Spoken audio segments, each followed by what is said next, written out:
Hello friends, welcome to GK study mission. तो चलिए series को आगे बढ़ाते हुए आज हम ध्वनि के बारे में कुछ महत्वपूर्ण क्वेश्चन को देखते हैं। तो चलिए क्वेश्चन की तरफ बढ़ते हैं, जिसमें करीब करीब 50 क्वेश्चन के आसपास है। तो आप लोग इस 50 क्वेश्चन को कम से कम याद कर लीजिए ताकि आने वाले एग्ज़ाम में आपको हल करने में सुविधा हो। तो चलिए आज का क्वेश्चन है, ध्वनि तरंग की प्रकृति कैसी होती है। यानी जो ध्वनि है उसका तरंग कैसा है, प्रकृति का जो है उसका कैसा प्राकृतिक है। अनुप्रस्थ है, अनुदैर्घ्य है, परगामी है, विद्युत चुम्बकीय है। तो ध्वनि का जो प्रकृति होता है वो तो क्या होता है, अनुदैर्घ्य होता है। नेक्स्ट क्वेश्चन है, अवसरब तरंगे की आवृत्ति कैसा होता है। अवसरब होता है, परासरब होता है। तो अवसरब की पूछ रहा है, तो अवसरब की जो होता है वो 20 हर्ट्ज से कम होता है। नेक्स्ट क्वेश्चन, नेक्स्ट कहते हैं परासरब तरंगे होती है, यानी परासरब जो तरंग होता है वो कैसा होता है। परासरब तरंग कैसा होता है, 1000 से 10,000 हर्ट्ज आवृत्ति की तरंग दैर्घ्य होती है। 1000 से 10,000 आवृत्ति की अनुप्रस्थ तरंग होती है। 20,000 हर्ट्ज से अधिक आवृत्ति की अनुप्रस्थ तरंग होती है। 20,000 हर्ट्ज से अधिक आवृत्ति की अनुदैर्घ्य तरंग होती है। तो ऑप्शन में क्या मतलब परासरब तरंग। तो परासरब तरंग कौन सा होता है, तो 20,000 हर्ट्ज से जब अधिक आवृत्ति होता है ना, उसको क्या बोला जाता है, परासरब तरंग बोला जाता है। नेक्स्ट क्वेश्चन, नेक्स्ट है परासरब तरंगे मनुष्य द्वारा क्या होता है। परा जो शब्द होता है मनुष्य द्वारा क्या कहता है, सुनी जा सकती है, नहीं सुनी जा सकती है, कभी कभी सुनी जा सकती है, इनमें से कोई नहीं। तो जो परासरब तरंग होता है ना वो मनुष्य द्वारा नहीं सुना जा सकता है। परासरब तरंग का जो उपयोग है ना वो चमगादड़ करता है, उससे साउंड उत्पन्न होता है और उसके माध्यम से जो है रात्रि में वो उड़ता है। परासरब तरंगे को सबसे पहले किसने सीटी बजाकर उत्पन्न किया था। यानी परासरब तरंग को सबसे पहले जो सीटी बजाकर जो सिद्ध किया वो कौन था, न्यूटन था, हर्ट्ज था, या गाल्टन था, या फैराडे था। तो सीटी बजाकर जो प्रूफ किया या उत्पन्न किया वो था गाल्टन। वो क्या था, गाल्टन ने किया था। इसको आप स्टार मार्क लगा लीजिएगा कि परासरब तरंगे को सबसे पहले किसने सीटी बजाकर उत्पन्न किया था। तो सीटी बजाकर उत्पन्न किया कौन सा तरंग, परासरब तरंग। अब परासरब तरंग की आवृत्ति कितना होता है, 20,000 हर्ट्ज से अधिक होता है। 20,000 हर्ट्ज से अधिक होता है। नेक्स्ट क्वेश्चन, चमगादड़, आगे क्वेश्चन चमगादड़ का कहता है चमगादड़ अंधेरे में उड़ते हैं क्योंकि।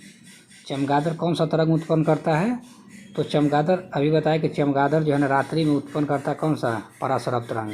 बाकी ऑप्शन हमको देखने की ज़रूरत नहीं है क्योंकि श्रव्य है, अवश्रव्य है, अंधेरे में अधिक दिखाई देता है, ये सब से मतलब नहीं है। तो क्या होता है, परासरब तरंग उत्पन्न करता है और उसके माध्यम से जो है ना अंधेरे में वो उड़ता है। नेक्स्ट प्रश्न, कीड़ों तथा हानि पहुंचाने वाले तत्वों को कहता है कि कीड़ों तथा हानि पहुंचाने वाले तत्वों को घरों से दूर भगाने के लिए प्रयोग में लाया जाता है। तो क्या हम लोग प्रयोग लाते हैं, अल्ट्रासोनिक तरंग लाते हैं, रेडियो तरंग लाते हैं, इंफ्रारेड तरंग लाते हैं, सब सोनिक तरंग लाते हैं।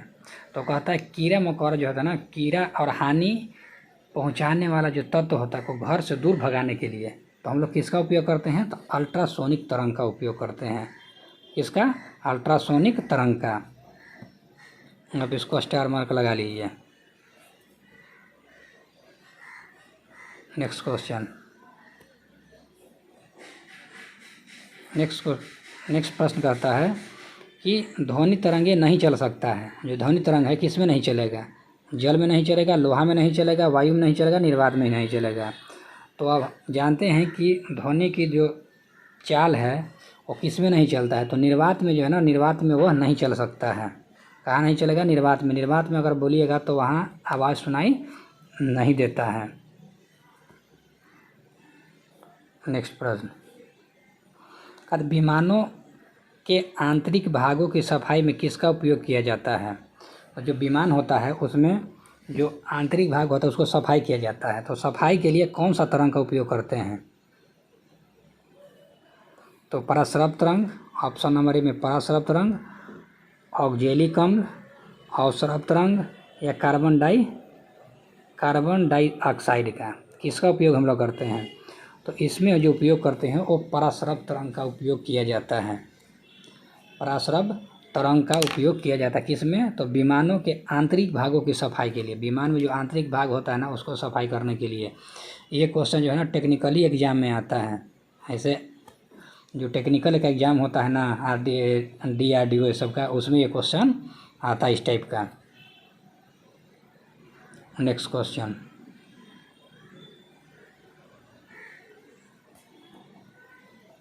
क्वेश्चन नंबर 10 कहता है कि श्रव्य परिसर में ध्वनि तरंग की आवृत्ति क्या होती है? श्रव्य में, तो श्रव्य का मतलब क्या है कि सुनने के लिए। तो सुनने के लिए कितना हर्ट्ज रहता है? तो 20 से 20,000 हर्ट्ज तक। 20 से 20,000 हर्ट्ज तक रहता है अगर आवृत्ति, तो हम लोग इसको क्या कर सकते हैं? सुन सकते हैं। अगर इससे अधिक होगा तो हम लोग इसको नहीं सुन सकते हैं। नेक्स्ट क्वेश्चन, नेक्स्ट क्या है? फार्मूला है। फार्मूला आप लोग याद कर लीजिएगा। कहता है तरंग वेग भी, आवृत्ति n और तरंग दैर्घ्य लैम्डा में संबंध दिया गया है। तो कौन सा संबंध है इसमें है? तो इसका संबंध होगा v बराबर n लैम्डा। v बराबर n लैम्डा। नेक्स्ट क्वेश्चन, कहता है ध्वनि की चाल अधिकतम होता है। ध्वनि की चाल किसमें सबसे अधिक होता है? वायु में, जल में, निर्वात में, इस्पात में। तो ध्वनि की जो चाल होता है ना सबसे अधिक किसमें होता है? इस्पात में होता है। तो यहाँ इस्पात दिया है, कहीं कहीं क्या दिया जाता है कि ध्वनि की चाल किसमें अधिक होता है? ठोस, द्रव्य और गैस, ऐसे भी आपका ऑप्शन दिया जा सकता है। तो ध्वनि की चाल सबसे अधिक किसमें होता है? ठोस में सबसे अधिक होता है। नेक्स्ट क्वेश्चन, नेक्स्ट कहता है बादलों की बिजली की चमक के काफ़ी समय बाद बादलों की गर्जन सुनाई देता है। इसका कारण क्या है? देखिए यहाँ क्या कहते हैं, बादलों की बिजली की चमक, जो चमक है ना, चमक और साउंड, लिख लीजिए इसको। तो कहता है कि चमक के काफ़ी समय के बाद गर्जन की सुनाई देता है, यानी गर्जन बाद में सुनाई देता है, चमक पहले सुनाई देता है। तो आप इससे अंदाज़ा लगा लीजिए कि चमक पहले दिखाई दे रहा है, इसका मतलब इसकी चाल क्या होगा? अधिक होगा। साउंड जो है ना, साउंड की चाल जो है चमक यानी प्रकाश की चाल से क्या होता है? कम होता है। ऑप्शन में इसमें दिया गया है क्या? ऑप्शन बादल ध्वनिक तरंगों को रोक देता है। बादल जो है, ऑप्शन इसमें कुछ दूसरे टाइप का दिया गया है। ऑप्शन दिया गया है क्या? बादल ध्वनि तरंगों को रोक देता है, गर्जन के बाद उत्पन्न होती है, प्रकाश निर्वात में चल सकता है परंतु ध्वनि नहीं। ये तो गलत है क्योंकि ये ध्वनि के जो है, ध्वनि तो यहाँ पृथ्वी के वायुमंडल में आता है तो यहाँ पे ध्वनि सुनाई देता है। प्रकाश की चाल ध्वनि की चाल से बहुत अधिक होता है। यहाँ पे आपका ऑप्शन नंबर डी हो जाएगा। वायु में ध्वनि का वेग होता है। वायु में ध्वनि का वेग कितना होता है? तो इसको आप स्टार मार्क लगा लीजिएगा क्योंकि ये भी एग्जाम में आता है क्वेश्चन। तो वायु में ध्वनि की चाल कितना होता है? तो वायु में ध्वनि की चाल जो होता है 332 मीटर प्रति सेकंड होता है। नेक्स्ट क्वेश्चन, ध्वनि के वेग का मान सबसे कम होता है। सबसे वेग कम किस में होता है? देखिए ऑप्शन आ गया, ठोस, द्रव, गैस और पारा। 4 को ऑप्शन आपको दिया गया है। तो यहाँ क्या दिया गया? सबसे कम दिया गया है, सबसे कम है। तो सबसे कम किस में? सबसे ज़्यादा किस में होता है? ठोस में, उसके बाद द्रव में, उसके बाद गैस में। तो सबसे कम किस में हो जाएगा आपका? तो गैस में हो जाएगा। वायु में ध्वनि का वेग होता है, यानी वायु में ध्वनि का वेग क्या होता है? तो ताप के बढ़ने से घटता है, ताप के घटने से बढ़ता है, तापमान पर आश्रित नहीं होता है और तापमान के घटने से घटता है। यानी वायु में जो ध्वनि का वेग होता है ना, तो तापमान पर निर्भर करता है कि नहीं करता है, सबसे पहले ये समझना है। तो इसमें क्या है ना कि तापमान पे निर्भर करता है। तो जैसे ही तापमान घटेगा तो ध्वनि की जो वेग होगा वो भी क्या हो जाता है, घट जाता है। यानी तापमान बढ़ेगा तो ध्वनि का वेग बढ़ेगा और तापमान घटेगा तो ध्वनि का तापमान घटेगा। तो यहाँ ऑप्शन नंबर आपका डी हो जाएगा। तापमान के घटने से क्या हो जाता है, घट जाता है। आप इसको स्टार मार्क लगा लीजिएगा, इस क्वेश्चन को। अब आ गया पराध्वनिक विमान उड़ता है। तो पराध्वनिक विमान जो है उड़ता है तो वो ध्वनि की चाल से उड़ता है, ध्वनि की चाल से कम चाल पर उड़ता है, ध्वनि के चाल से अधिक चाल पर उड़ता है और ध्वनि की चाल से। तो नाम ही क्या है, पराध्वनिक। तो पराध्वनिक का मतलब क्या होगा, ध्वनि की चाल से अधिक, ध्वनि की चाल से अधिक, उसको क्या कहते हैं, पराध्वनिक। परा शब्द पढ़े थे ना, परा शब्द क्या था, 20,000 हर्ट्ज से क्या था, अधिक था, तो इसको परा शब्द कहते हैं। तो वैसे ही पराध्वनिक विमान उड़ता है क्या, ध्वनि की चाल से अधिक। नेक्स्ट क्वेश्चन कहता है कि वस्तु के वेग तथा उसी माध्यम में उन्हीं स्थितियों में ध्वनि के वेग के अनुपात को कहते हैं। कहता है कोई वस्तु के वेग तथा उसी माध्यम में, जिस माध्यम में वस्तु है, एवं उन्हीं परिस्थितियों में ध्वनि के वेग के अनुपात को क्या कहते हैं? तो ध्वनि के वेग के अनुपात को कहते हैं मैक संख्या कहते हैं। मैक संख्या का प्रयोग वेग के संबंध में किया जाता है। तो ध्वनि के लिए, वायु के, जलयान के या अंतरिक्ष के। तो मैक संख्या जब प्रयोग करते हैं ना, तो मैक संख्या प्रयोग करते हैं वायुयान के लिए। डेसिबल है, डेसिबल क्या है?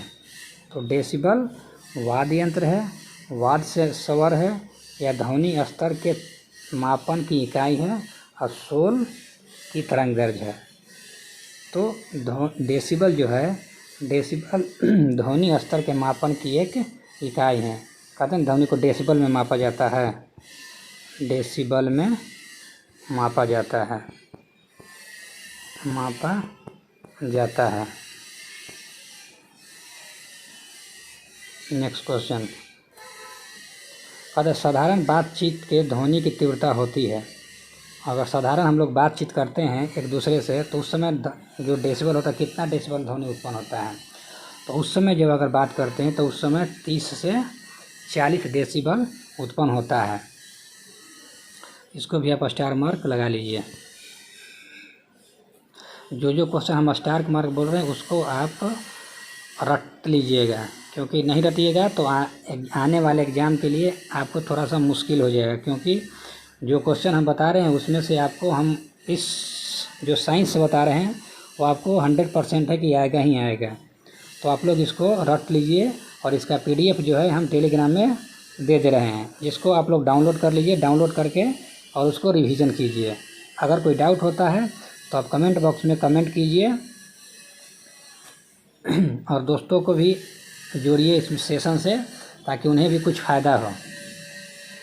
तो चलिए, ध्वनि के किस लक्षण के कारण कोई ध्वनि मोटी या पतली होती है? इसको भी आप स्टार मार्क लगाइए, क्योंकि ये क्वेश्चन हमेशा आता है कि स्त्रियों की अपेक्षा पुरुषों की आवाज़ मोटी होती है या पुरुषों की अपेक्षा स्त्रियों की आवाज़ पतली होती है। तो किसके कारण पतला या मोटा आवाज़ होता है? तो इसका तारत्व के कारण होता है, तारत्व के कारण, या कहीं कहीं दोनों दे देगा, पिच के कारण दे देता है। तो पिच के कारण क्या होता है ना, कि ध्वनि जो होता है वो मोटी या पतली होती है। पुरुषों की अपेक्षा महिलाओं, देखिए क्वेश्चन आ ही गया कि पुरुषों की अपेक्षा महिलाओं की आवाज़ अधिक तीक्ष्ण होती है, क्योंकि महिलाओं की आवाज़ होती है, महिला की आवाज़ क्या होता है, आयाम कम होता है, आयाम अधिक होता है, तारत्व अधिक होता है, आयाम अधिक होता है, तारत्व कम होता है या आयाम कम होता है। तो अभी आप क्या देखे थे कि तरत्व पे निर्भर करता है। तो जिसका जितना, यहाँ क्या दिया है, पहले क्वेश्चन को समझिए। पुरुषों की अपेक्षा महिलाओं की आवाज़ अधिक तीक्ष्ण होती है, यानी मतलब तीक्ष्ण का मतलब क्या, पतला। आवाज़ क्या होता है, पतला होता है। तो पतला कब होगा, जितना तरत्व अधिक होगा आवाज़ उतना ही पतला होगा। तो तरत्व अधिक होगा तो महिला में तरत्व क्या होता है, अधिक होता है। किसी किसी महिला का भी आवाज़ जो होता है ना भारी होता है, तो वो रेयर केस में उसको नहीं लेकर चलना है, लेकिन जो मैक्सिमम है उसको हम लेकर चलते हैं। तो मैक्सिमम जो महिला होती है उसकी आवाज़ क्या होता है, तीक्ष्ण होता है। नेक्स्ट क्वेश्चन की तरफ बढ़ते हैं। नेक्स्ट है ध्वनि की तीव्रता। ध्वनि की तीव्रता की डेसिबल में वह अधिकतम सीमा जिसके ऊपर व्यक्ति नहीं सुन सकता है।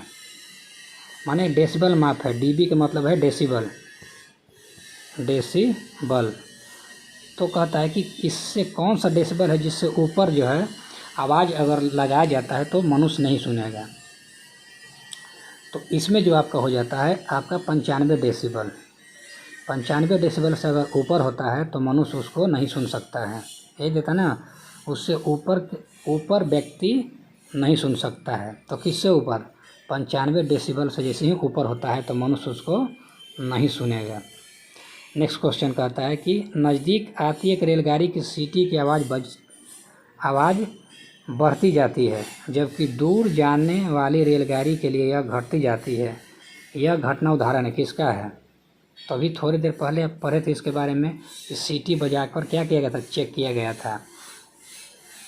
तो सीटी बजाकर चेक किया गया था किसमें, ध्वनि के लिए। तो आपका डॉपलर जो प्रभाव है ना, डॉपलर प्रभाव में ऐसा दिखाया गया है कि कोई भी वस्तु अगर साउंड के साथ है, जैसे नज़दीक आता है उसका आवाज़ क्या होता है, तेज होता है। आवाज़ जो होता है वो तेज हो जाता है। और जैसे ही कोई वस्तु से अगर दूर जाता है तो दूर जाने क्रम में उसका आवाज़ जो होता है वो कम हो जाता है। और किस नियम में है, तो वो डॉपलर प्रभाव में है।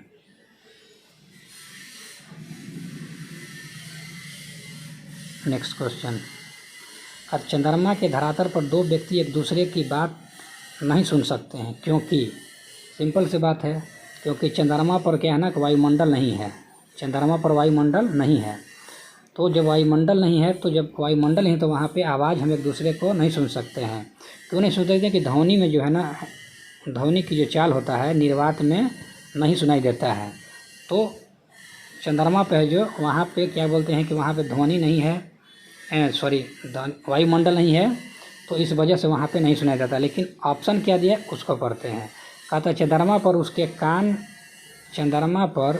कान काम करना बंद कर देता है। ये तो होगा नहीं। चंद्रमा पर वायुमंडल नहीं है, इस चांस है कि होगा। चंद्रमा पर वे विशेष प्रकार के अंतरिक्ष सूट पहने रहते हैं, ये भी नहीं होगा।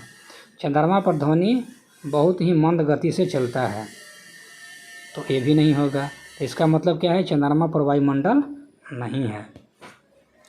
डेसिबल, नेक्स्ट क्वेश्चन कहते हैं डेसिबल इकाई का प्रयोग किया जाता है। आप इसको स्टार मार्क लगा लीजिए। कहता है कि डेसिबल इकाई का प्रयोग किया जाता है, किसके लिए डेसिबल। तो डेसिबल जानते हैं कि ध्वनि की तीव्रता के लिए किया जाता है। तो ध्वनि की तीव्रता के लिए किसका प्रयोग करते हैं, तो डेसिबल का प्रयोग किया जाता है। नेक्स्ट प्रश्न की तरफ बढ़ते हैं। तो नेक्स्ट प्रश्न है 28 नंबर। कहता है प्रतिध्वनि, आगे फिर प्रतिध्वनि। प्रतिध्वनि का कारण क्या है, तो ध्वनि का परावर्तन, ध्वनि का अपवर्तन, ध्वनि का अवशोषण और ध्वनि की चाल। प्रतिध्वनि, प्रतिध्वनि नाम ही क्या है, प्रतिध्वनि, फिर से ध्वनि सुनाई देना। तो ध्वनि के परावर्तन को क्या कहते हैं, प्रतिध्वनि कहते हैं। स्पष्ट प्रतिध्वनि सुनने के लिए परावर्तक तल व ध्वनि श्रोता के बीच न्यूनतम दूरी होनी चाहिए। कितना दूरी होना चाहिए, तो 16.5 मीटर या 17 मीटर ये दूरी होना चाहिए। किसके बीच, परावर्तक तल और श्रोता के बीच की दूरी होना चाहिए। आप इसको भी स्टार मार्क लीजिए, क्योंकि ये भी एग्जाम में हमेशा आता है। देखिए आपको हम ऐसा ही क्वेश्चन करा रहे हैं जो आने वाले एग्ज़ाम के लिए महत्वपूर्ण है। ऐसा नहीं है कि हम फालतू में क्वेश्चन आपको डिस्कस करा रहे हैं। एक जो क्वेश्चन जो भी है आपको एग्ज़ाम में 100% आने वाला हो, चाहे कोई भी एग्ज़ाम हो, उसमें आपको देखने को मिलेगा। इसलिए आप हर एक क्वेश्चन आपके लिए महत्वपूर्ण है। ऐसा नहीं सोचिए कि इस एग्ज़ाम में ये क्वेश्चन आएगा, इस एग्ज़ाम में वो नहीं आएगा। नहीं, आप हर एक क्वेश्चन को देखिए, हर एक क्वेश्चन का आप लेवल देखिए और लेवल से आप पकड़िए कि हाँ किस लेवल में क्वेश्चन आएगा, और आप हर एक क्वेश्चन को याद कीजिए और समझिए। अगर नहीं समझ में आता है तो आप कमेंट बॉक्स में कमेंट कीजिए, हम उसका डिटेल आपको देंगे और डिटेल से हम उसको समझाएंगे। और थोड़ा वेट कीजिए, 1 महीना के अंदर में हम क्या करेंगे, आपको बोर्ड पर ही ये सब डिस्कस करेंगे और बोर्ड के थ्रू आपको समझाएंगे, टॉपिक वाइज समझाएंगे और डिटेल से समझाएंगे। आप लोग केवल चैनल को सब्सक्राइब करिए, लाइक करिए और दोस्तों में शेयर करिए।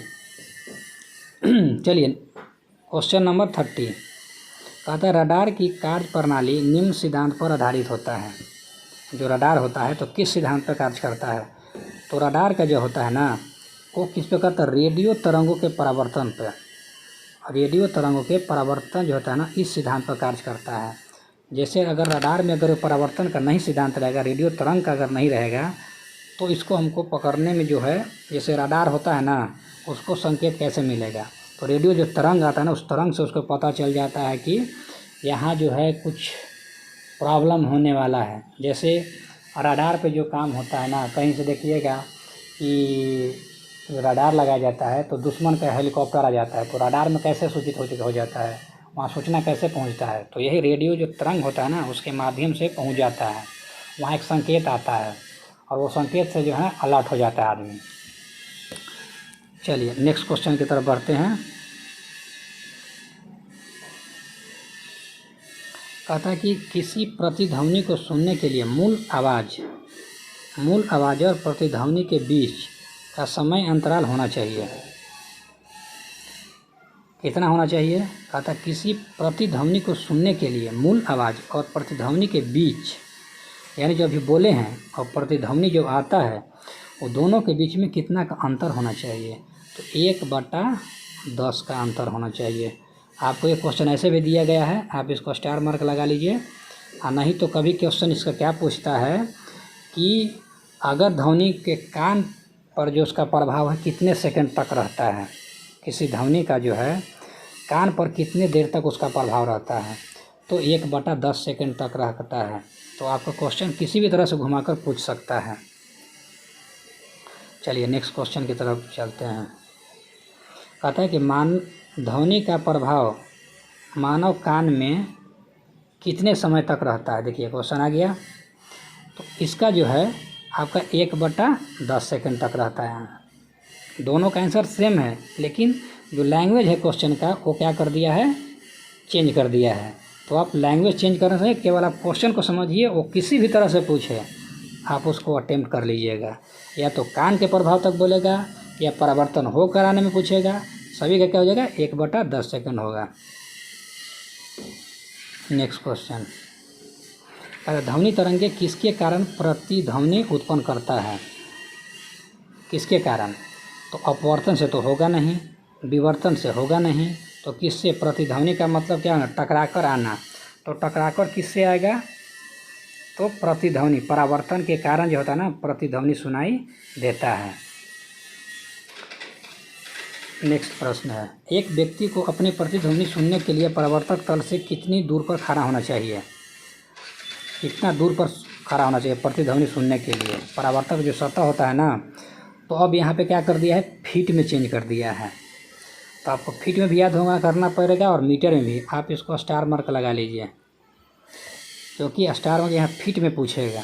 तो फीट में जब पूछा है कि कितना दूर परावर्तक सतह और जो व्यक्ति होता है उसके बीच में कितना का अंतर होना चाहिए, तो वो होता है 56 फीट। कितना होता है? तो 56 फीट होता है। नेक्स्ट प्रश्न कहता है स्टेथोस्कोप ध्वनि के किस सिद्धांत पर कार्य करता है? स्टेथोस्कोप, तो जो स्टेथोस्कोप होता है वो ध्वनि के परावर्तन के सिद्धांत पर कार्य करता है। ध्वनि के परावर्तन के सिद्धांत पर कौन काम करता है? तो स्टेथोस्कोप जो है ना, वो किस पे करता है? ध्वनि के परावर्तन के सिद्धांत पर काम करता है। नेक्स्ट कहता है सोनार अधिकांशतः प्रयोग में लाया जाता है। तो सोनार कहाँ प्रयोग करते हैं? तो सोनार जो प्रयोग करते हैं ना, वो नौ चालक जो होता है ना, पनडुब्बी जो होता है, वहाँ पर इसका प्रयोग किया जाता है। किसका? सोनार का। तो ऑप्शन नंबर डी में दिया क्या? नौ संचालकों के लिए, या कहीं कहीं नौ शौचालक दिया है, कहीं कहीं पनडुब्बी के लिए भी दिया जाता है। पनडुब्बी के प्रयोग में भी ऑप्शन में रहता है। तो आप लोग कंफ्यूज नहीं करिएगा। यहाँ भी पानी से रिलेटेड अगर दे देता है, समुद्र गहराई से दे देगा, तो उस समय क्या होगा? सोनार का प्रयोग किया जाता है। नेक्स्ट प्रश्न की तरफ बढ़ते हैं। प्रश्न नंबर 37 है।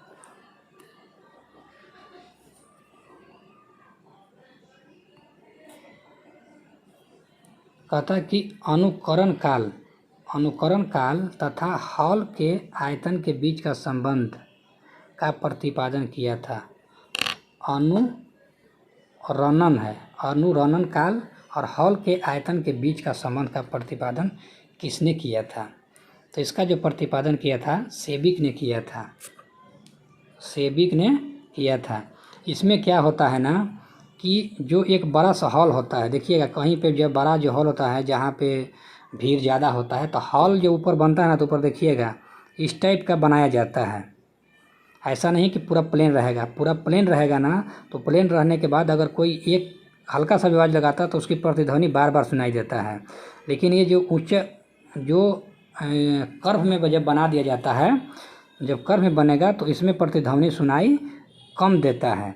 इसलिए देखिएगा कि जहाँ मीटिंग हॉल होता है वहाँ पे इस टाइप के कर्व टाइप के उसके छत पे बनाया जाता है। तो उसको किसने दिया था? तो सेबिन ने दिया था। आप इसको भी स्टार मार्क लगा ही लीजिए। नेक्स्ट प्रश्न की तरफ बढ़ते हैं।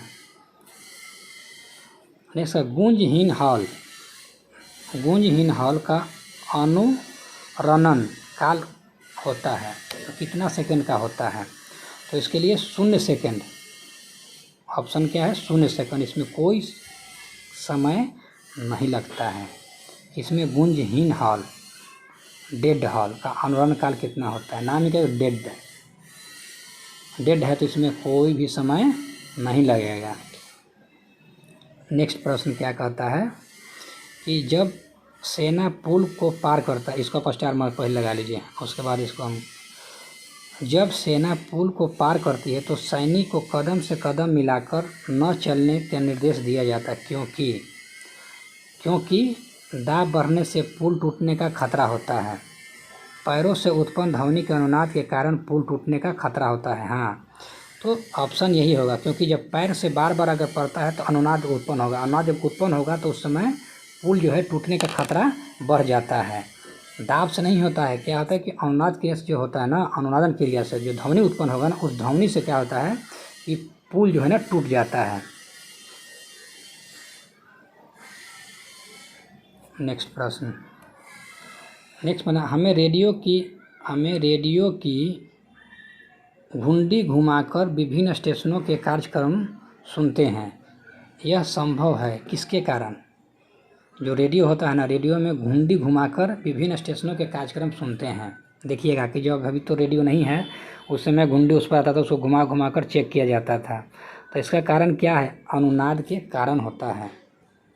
किसके कारण होता है? तो अनुनाद के कारण होता है। नेक्स्ट प्रश्न।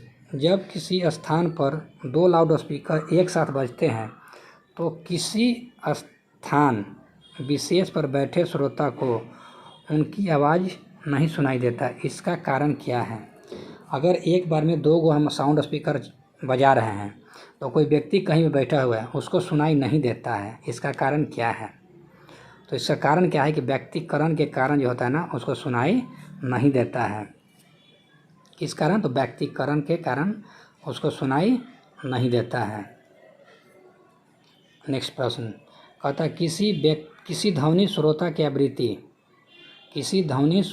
आवृत्ति में होने वाले उतार चढ़ाव को कहते हैं। किसमें? किसी ध्वनि श्रोता की आवृत्ति में होने वाले उतार चढ़ाव। किसमें? आवृत्ति में उतार चढ़ाव हो रहा है।